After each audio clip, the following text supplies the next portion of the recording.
It's showtime, folks. Enjoy the show. A fine Saturday matinee to you, gentlemen. Welcome to the morning zoo. Hey, how's it going, everybody? This is like Steve Martin in L.A. Story. It's like the wacky weekend weather. Oh, such as it is. How are your movie lives this morning, Andy, Steve? You know, I just scared myself to death last night with it, so I'm still recuperating. I want to hear all about it from you because I will likely not see it. Oh, but I think you should. This would be a great conversation to have with the Knights Who Say Knee.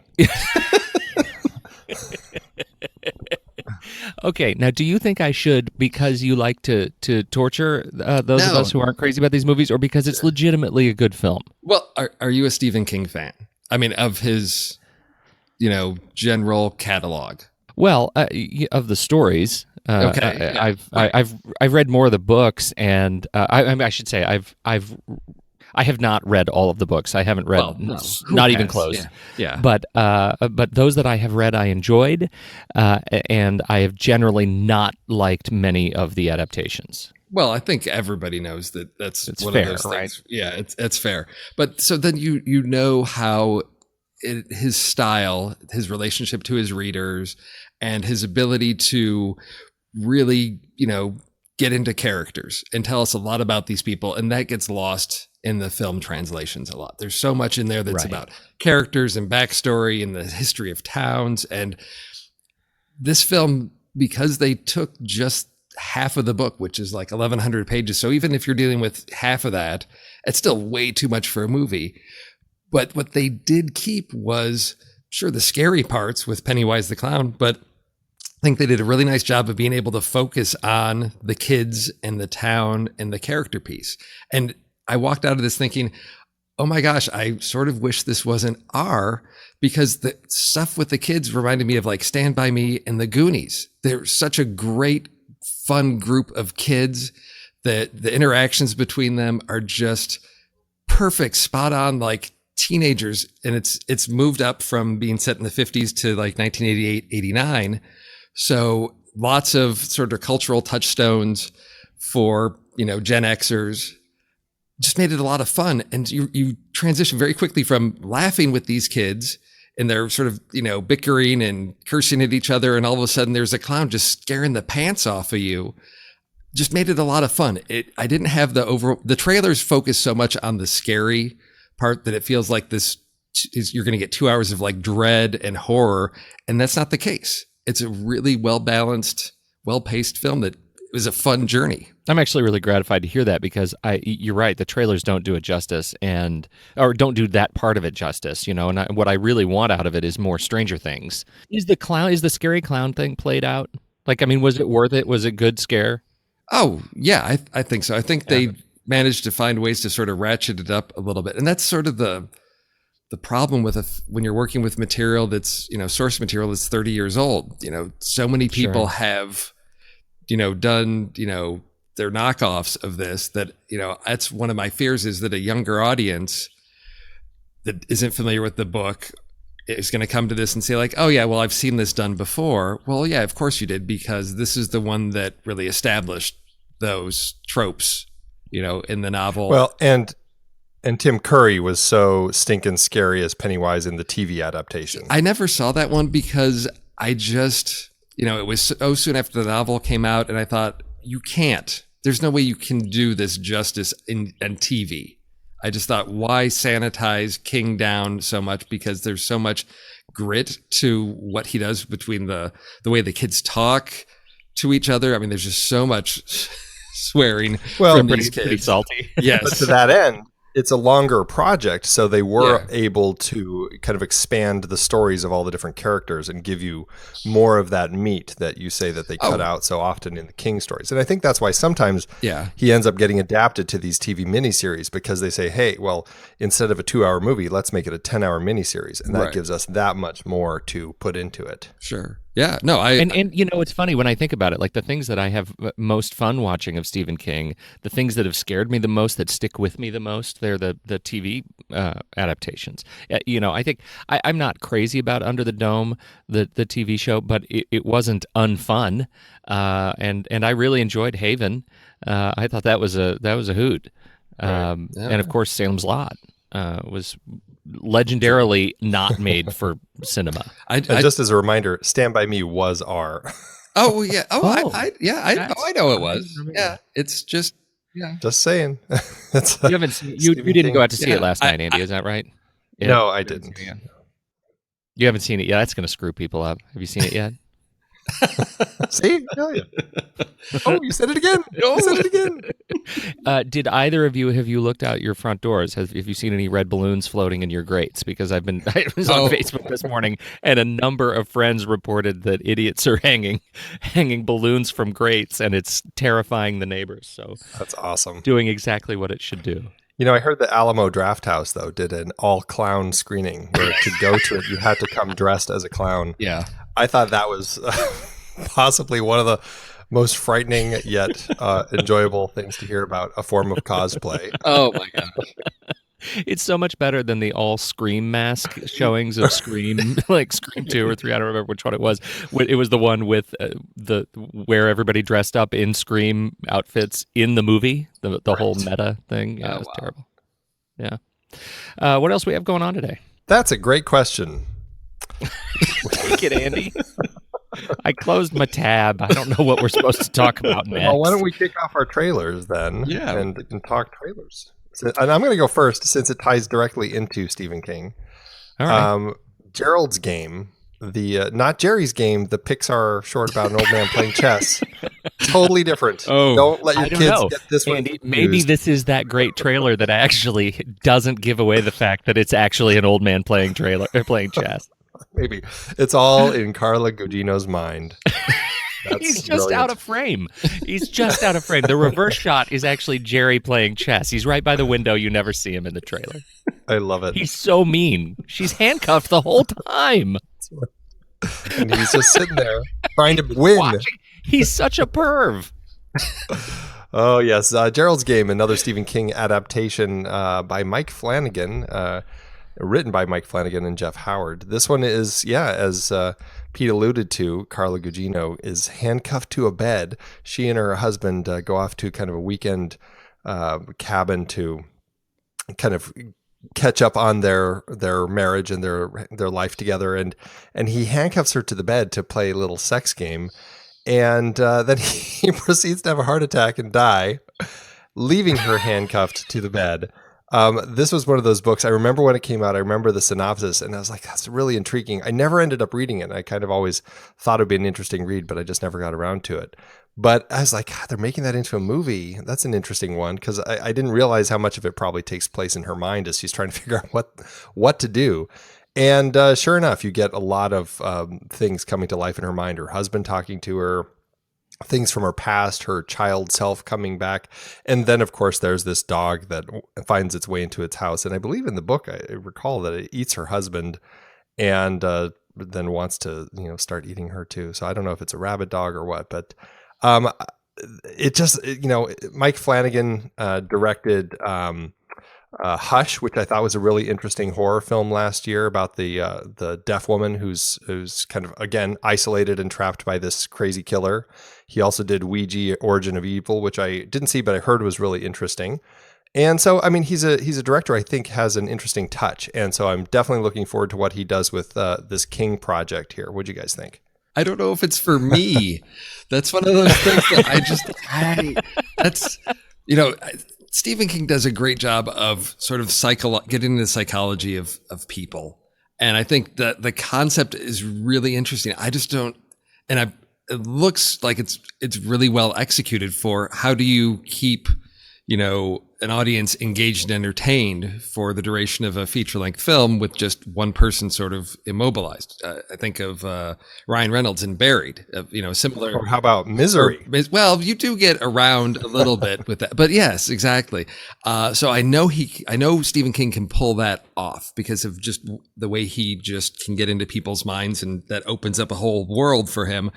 And it looks like they've done a good job of translating that. I just don't know if I want to put myself through that.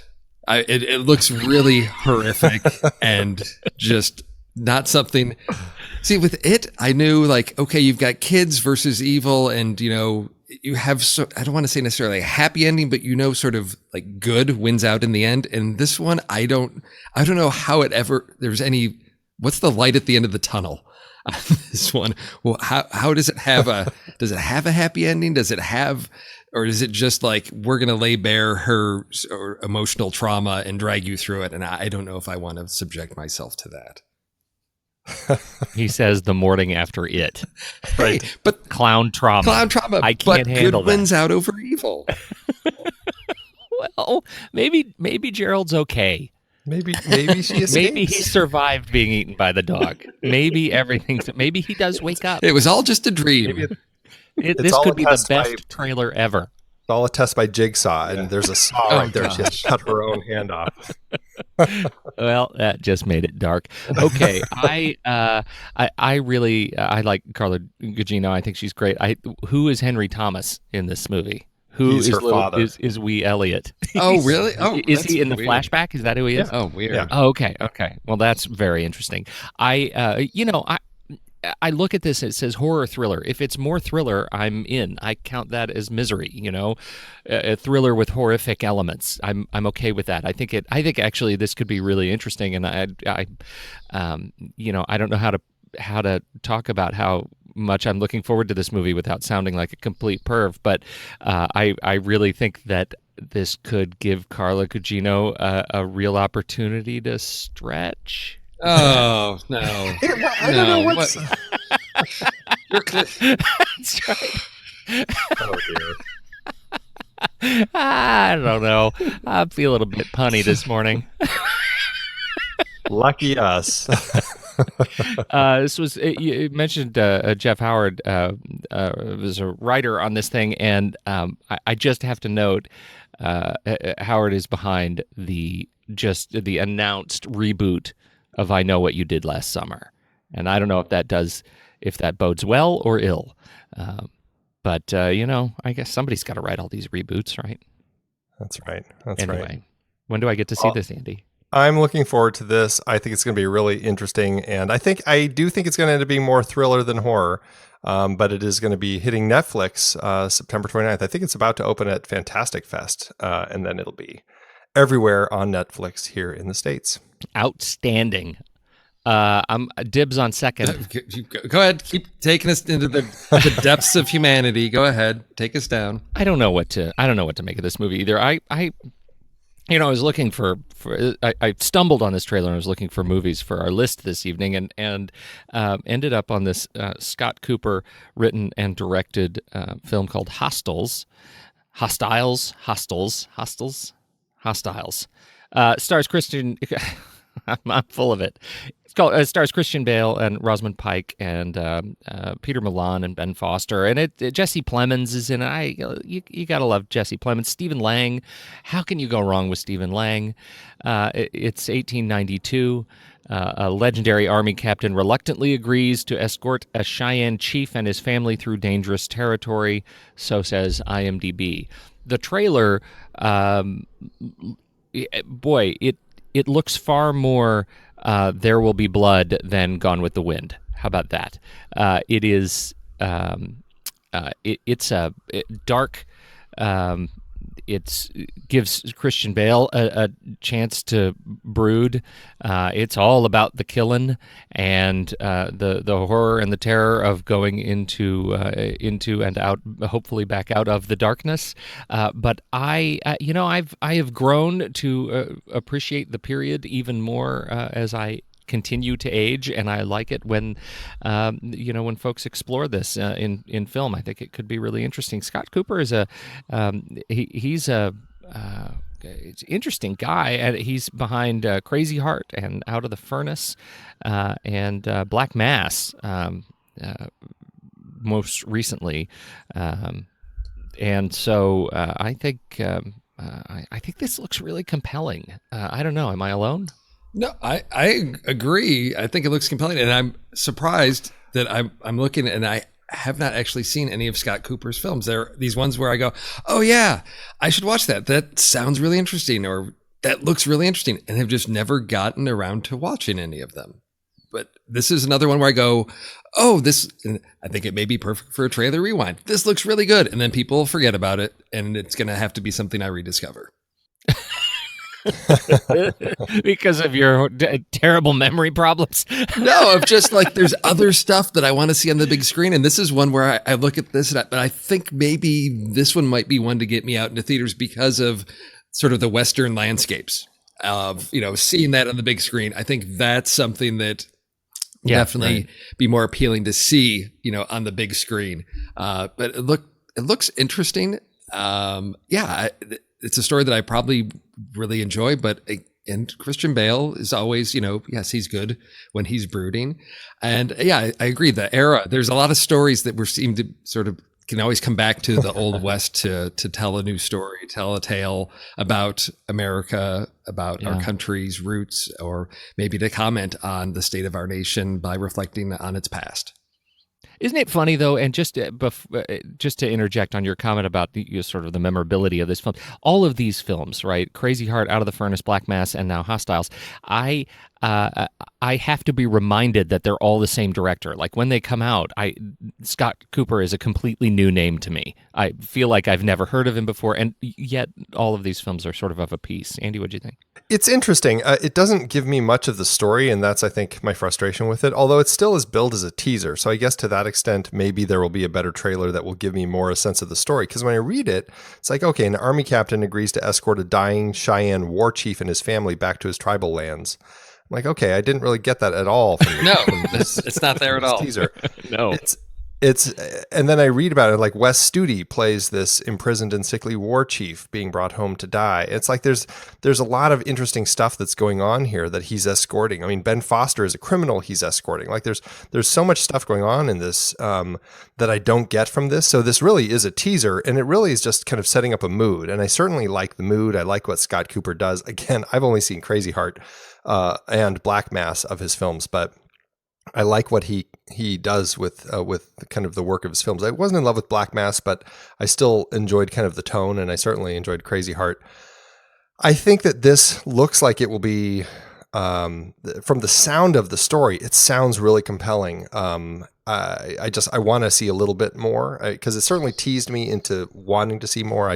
Now I want to see more. See, it made me want to watch Christian Bale in 3:10 to Yuma again. Ah, there you go. Totally. What a movie.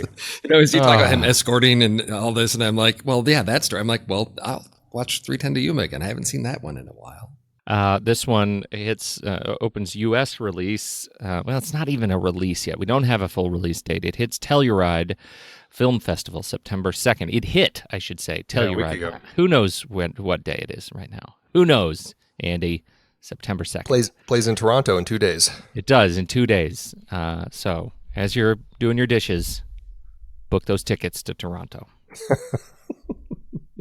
Steve, what's yours? Lighten it up. I will. And I picked this one partly because Andy continually reminds me that A24 consistently puts out solid films. And so when I saw that attached to this trailer, I thought, okay. Something worth seeing. And I'm always looking for something that's flying under my radar. So I'm going with Lady Bird. This is, as IMDb so succinctly puts it, the adventures of a young woman living in Northern California for a year. Well, there it is. It's like, tells me. I feel like I didn't get that in the trailer. No, but it's a family drama. We've got, mother and daughter, and the trials and tribulations of growing up as a teenager, and it appears that I think we're dealing with a student in a Catholic school, and just those conflicts of growing up with parents. And so this has an interesting cast because we have Laurie Metcalf as the mom, and I'm gonna I always mispronounce this name. Saoirse Ronan as Lady Bird.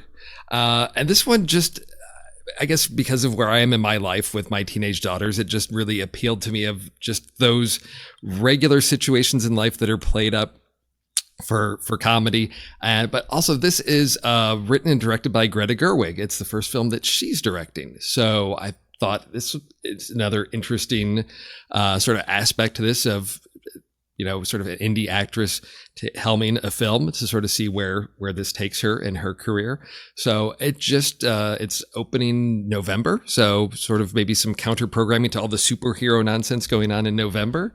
I wanted something, I guess after watching it last night, I felt like I needed something light.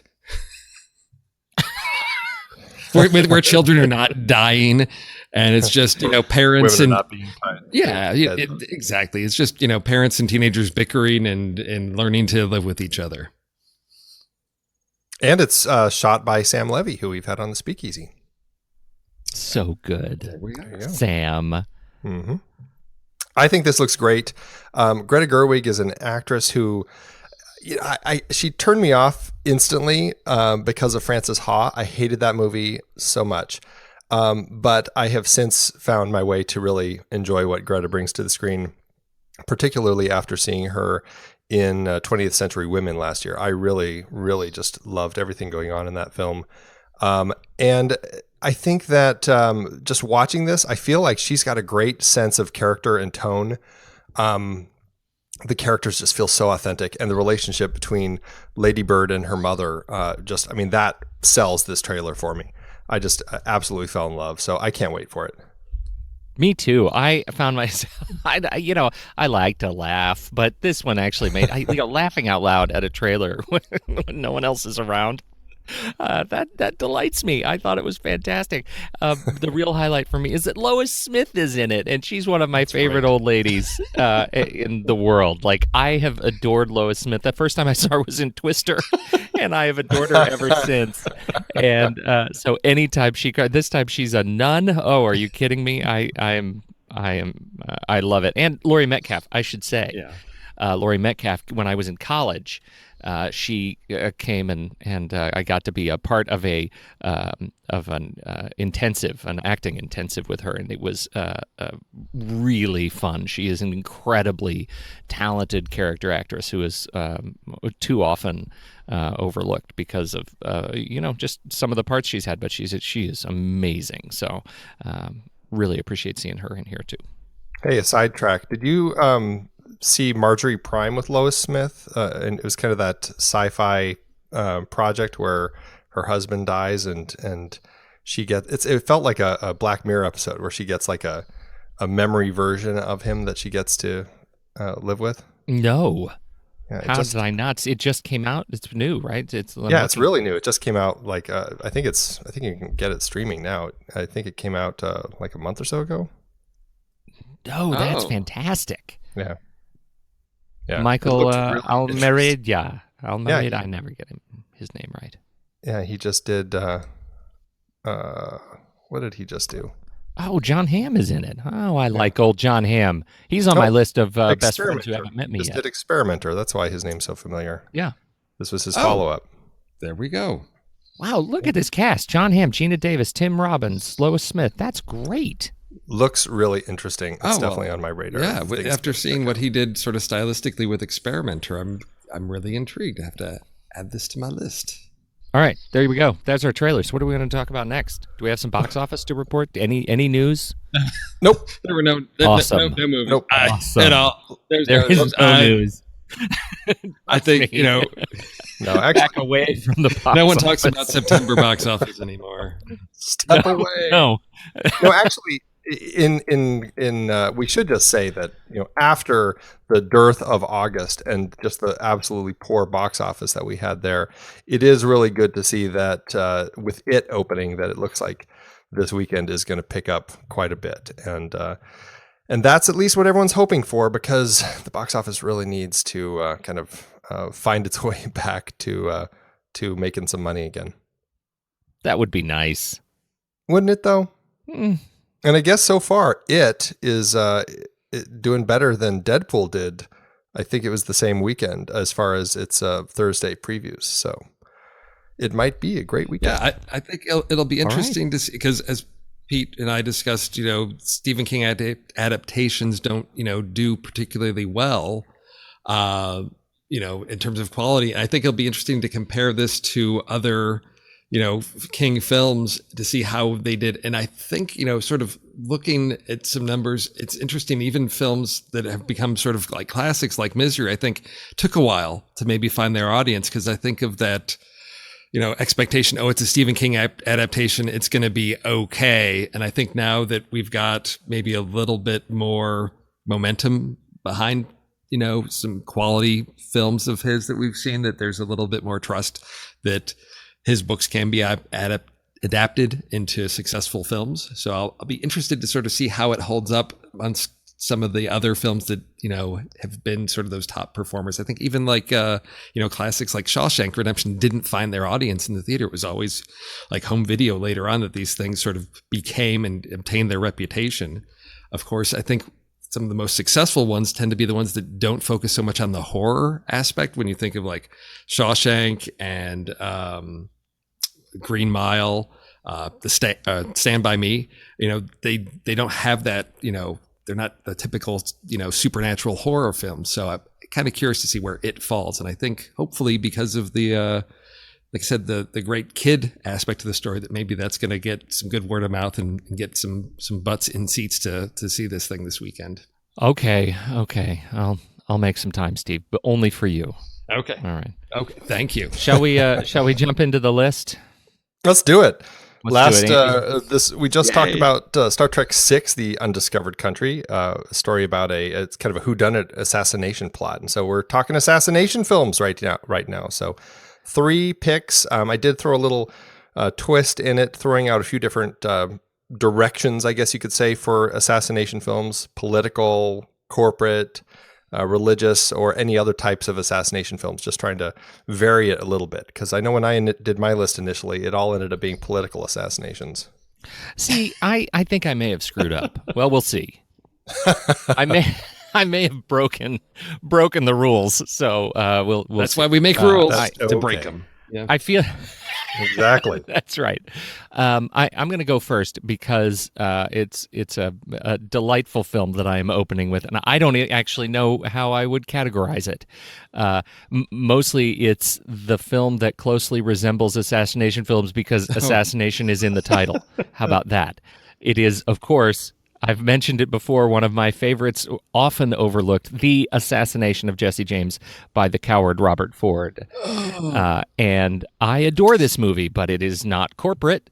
It is not necessarily political, All and about there's the money, sure as Pete. hell no religion in there. I guess maybe it's a business assassination, but certainly the turn of Casey Affleck and the assassination of Brad Pitt is one of the great Western moments. So great, in fact, that it is only made better by the assassination of Yogi Bear by the coward Boo Boo. My favorite sequel. You tell me you've seen that, right? I've posted that. We've talked about Yes, it. Right? I believe Okay. I have. All right, it's delightful. I really That's enjoyed my this film. That's a great pick. I actually I had that in my head too, and I was like, where would that fit? And I was trying to figure it out. I'm like, I guess you could call it a criminal assassination. I mean, he Right? does it for the money. And I guess in the Old West, when, Dead or Alive, that was a type of assassination that was more prevalent than it is today. Right. You don't really have Right. bring him in, dead or alive. Go on, Sheriff Joe. That's There, you're just like, oh, now. Oh, too soon. Way too soon. You're just lucky that I managed to toss my long list of character assassination films. That was going to make this a long weekend. okay. So in 2009, Tony Gilroy wrote and directed a film about corporate assassination, and this is actually about the assassination of a corporation. So we've got Clive Owen and Julia Roberts, and if you like your films with smart plotting and smart dialogue, you need to watch Duplicity. Brilliant film. Brilliant film. Adore that film. I'm gonna tag on to that one because I have another corporate assassination by the same team, and that's Michael Clayton. Oh, yes. And there's a brilliant assassination Excellent. done in that one because of somebody involved in the corporation who is actually kind of gone a little crazy and might be spilling the beans. And Yes. just the brilliance of that script just really kind of I don't know, just took me. And I absolutely loved everything that Clooney was doing in there. Tom Wilkinson was great as the one who kind of, his brain changes and he kind of is looking at spilling the beans. Tilda Swinton, though, for me just really kind of stole the film as the one who's making these decisions about these assassinations, and the way that end scene hits, I couldn't get over it. It's just a brilliant film. So that's my corporate assassination film. Oh, that's a great pick. I'm moving to political assassination, which is I think probably going to surprise you both, given how I feel about our protagonist here. I'm talking about JFK. Oliver Stone's 1991 film, and it's because obviously it's about the assassination of JFK and the investigation of it, but also because it's kind of a double assassination, and I think we can't sell the good Brian Doyle Murray short as his brief performance as Jack Ruby in this film, and it was I forgot he was in that. Really fun, and everybody. Everybody is in this movie. Everybody is in this movie. Even my mom. Even was in this movie.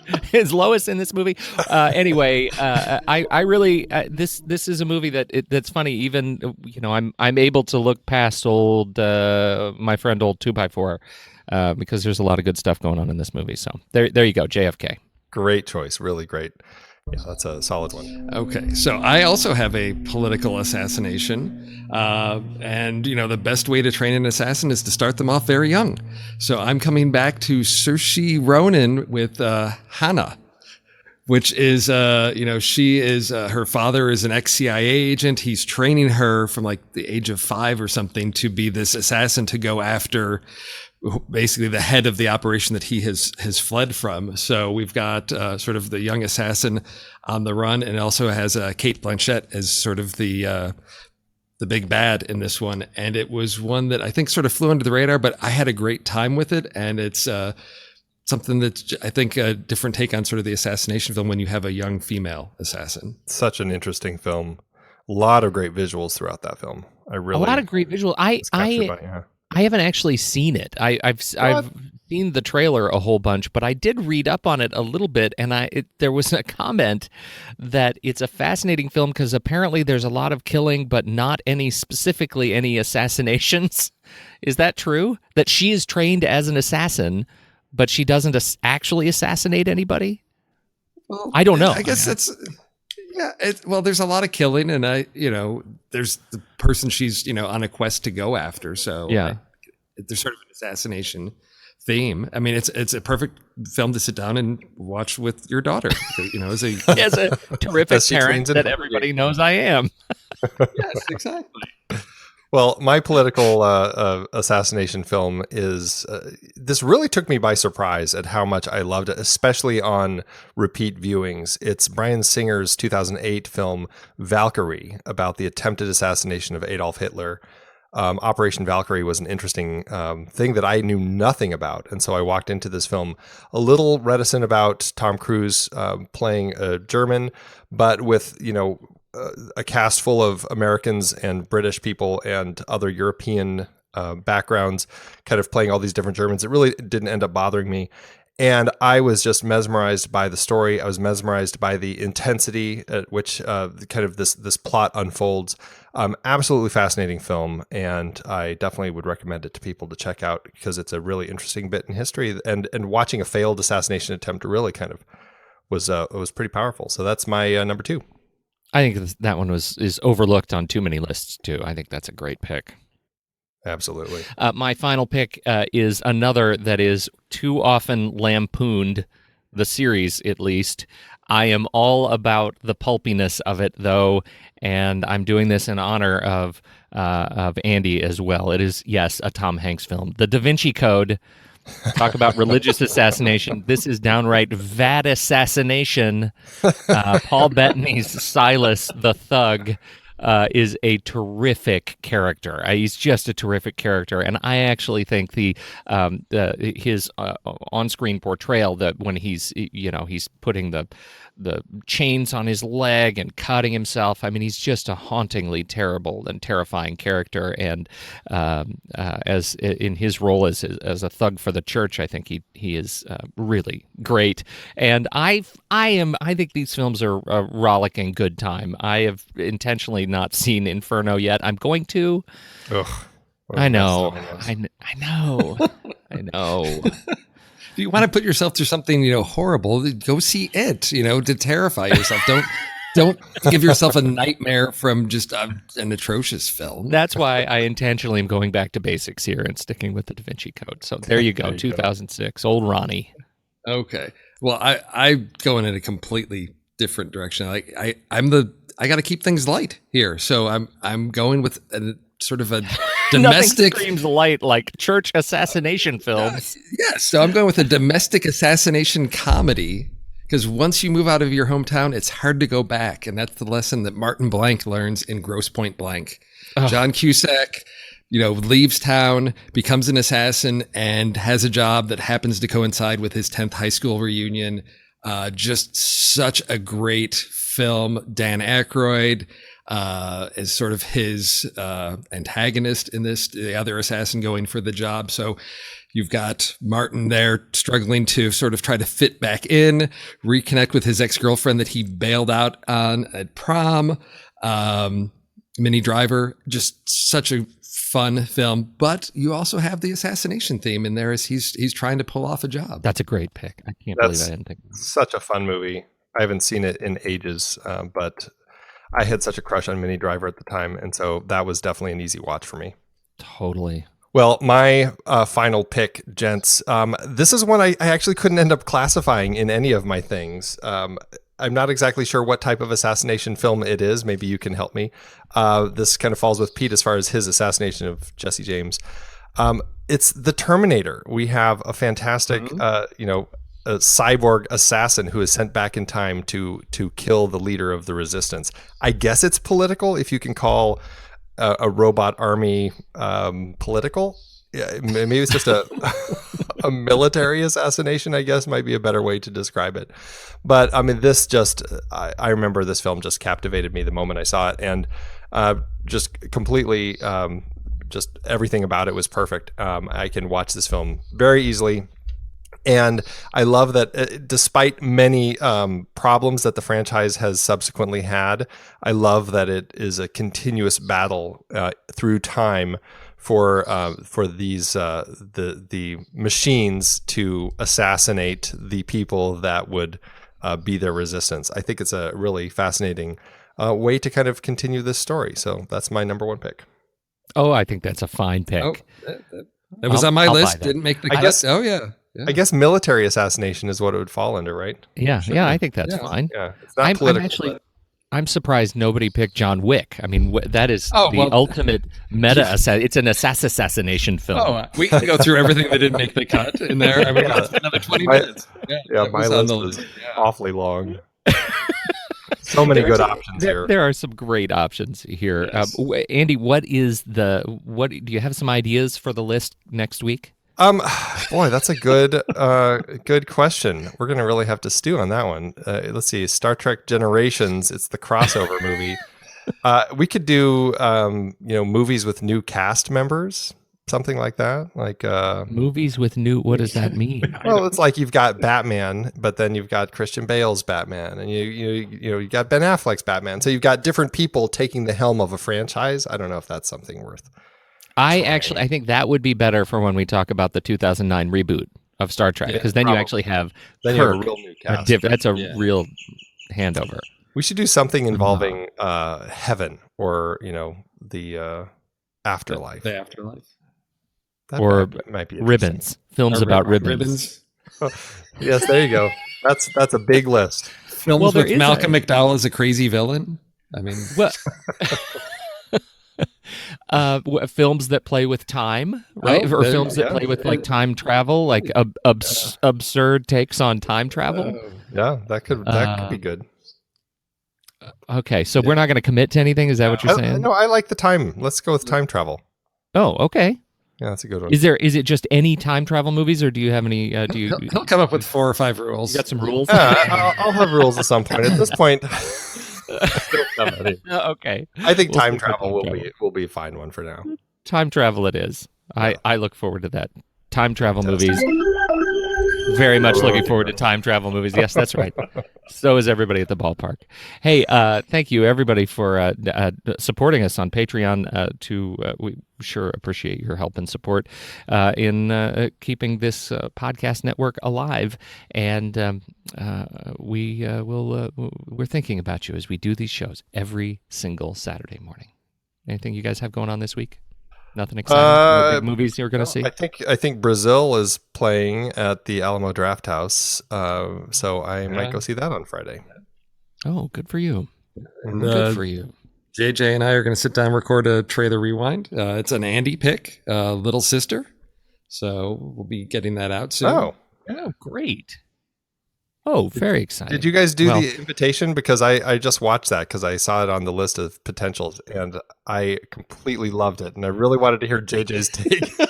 I decided to give him a break because it seemed like we'd been beating up on him a lot and dragged him through a really tough beginning of the year. I said, we needed to lighten it up a little bit. So I shifted some things around because we had a really rough beginning of the year. It was like, let's scare the pants off JJ was, I think, the motif for the first 6 months of the film board, right? Pretty much. So I felt like he needed a break every once in a while. So no, but the invitation is kind of you. Yeah.